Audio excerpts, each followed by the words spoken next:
ازيكم يا جماعه، كل سنه وانتم طيبين. كان في كذا حد اقترح ان احنا نتكلم في موضوع لام شمسيه، والحقيقه تكمن عظمه هذا المسلسل في حاجتين. اولا ان انا زي ناس كتير تفاديت حلقات كتير منه خوفا من الموضوع يعني، بس من حلاوته في الكتابه ان احنا مش بنتفرج على وعظ، لا قصه محبوكه والتمثيل الجامد جدا والاخراج، فدي متعه في حد ذاتها شجعت الواحد ان هو يتفرج، بل ورجعتنا لايام مسلسلات القناه الاولى لما كانت الناس تبقى واقفه على رجل علشان عايزه تعرف ايه اللي هيحصل يعني. الحاجة التانية ان هو بيلفت نظرنا لحاجة مهمة جدا اغلب كوكب الارض ما كانش عارفها لحد وقت قريب للأسف، يعني ان 90% من حالات التحرش بالاطفال بتحصل من الشخص اللي انت ما كنتش تتخيل ابدا ان هو يعمل كده، شخص انت عارفه واثق فيه، مش حد غريب يعني. فانا فاكره في حلقه قديمه لاوبرا وينفري هي شخصيا اتعرضت لده وكانت مسجلاها من السجن مع مجرمين مدانين، مش عشان تهزقهم زي الاعلام المصري مش هطلع بره، لا هي عايزه توصل معلومه، دي مهنه يعني، ان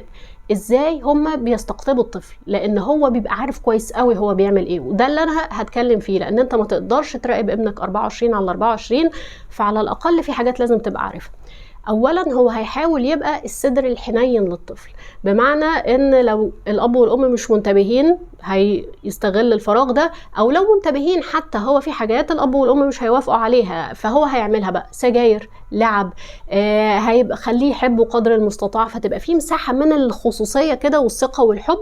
وتبتدي معاها تدريجيا تزايد حكايه التلامس، يعني هي مش هيبتديها على طول. فقاعده نمره 1 ان لازم نعرف جميعا ان التلامس ما بين الاطفال والناس ما ينفعش يزيد عن حد معين، وبره في اغاني بتتعمل للاطفال بشكل متخصص يوصل لهم الحكايه دي بطريقه ما تفزعهمش وما تجرحش براءتهم، اتمنى ان ده يحصل هنا. الحاجه الثانيه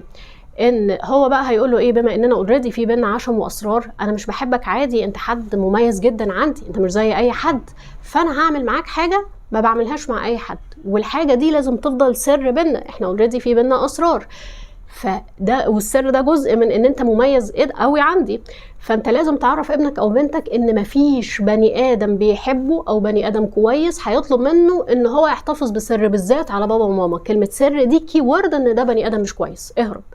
الحاجه الثالثه ودي مهمه جدا بقى، ان هو هيعزز جواه الاحساس ان بما ان انت سكت، سكوت علامه الرضا، انت كنت شريكي في الحكايه دي وكنت مبسوط بيها وانت زيك بالظبط، فالولد يبتدي يحس بالخزي وبالكسوف وبتأنيب الضمير، وفي الحاله دي عمره ما هيقول، اصل هيقول لباباه ومامته ايه، ما هو مجرم زي الراجل ده بالظبط، فلازم تنتشر ثقافه، او لو حصل وهتعالج او ابنك جاي لك يقول لك لا انت مالكش ذنب خالص في اللي حصل ده، التحرش ذنب المعتدي مش ذنب اي حد تاني. رابعا ودي نقولها للرجاله وللستات وللاطفال ولكل الناس في التحرش او في غيره، ان ربنا سبحانه وتعالى خالق جوانا لمبه حمراء كده بتنور ساعه الخطر، ما تطفيهاش ولا تتجاهلها، يعني حتى بعيد عن التحرش، انت راكب مواصله مثلا ولقيت السواق بينحرف في طريق تاني وخفت، طالما خفت احساسك الداخلي صح، اهرب، ما تديش وتاخد مع نفسك كتير. فلو حد حسيت لو من الولد اي حاجه او من البنت مش طبيعيه، كلام حتى لو مش مترتب ما تتجاهلوش، هي حملات التحرش بتقوم ليه، او على فكره ميتو جزء منها ان الواحده ممكن تقع في الغلطه دي، ما يمكن هو ما كانش واخد باله، ما يمكن انا اللي مكبره الموضوع، ما يمكن فاول ما حد بيتكلم لا ما بدهاش بقى ميتو حصل معايا انا كمان، فاتعامل مع اي اشاره تجيلك بمنتهى الحذر والجديه.